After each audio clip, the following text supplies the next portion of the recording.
Toto je fotka, keď ma vrali vlastne do väzby. Áno, toto ma vlastne priviezli na špecializovaný súd a odtiaľ som putoval do justičného palácu. Aké spomienky vám toto prináša takýto záber?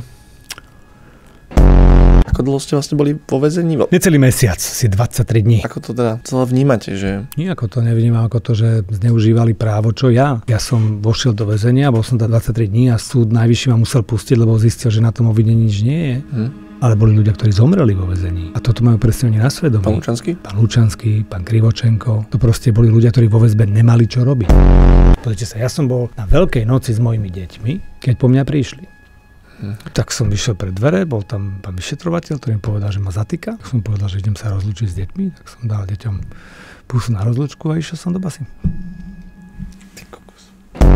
Ja som si prečítal to obvinenie počas cesty v tom aute. A nejdem brať frajera, proste to sa, akože takmer sa smejete, že máte chuť si fúre zapaliť, že fakt s týmto teda došli. Je podľa vás na Slovensku korupcia? Korupcia je určite všade prítomná.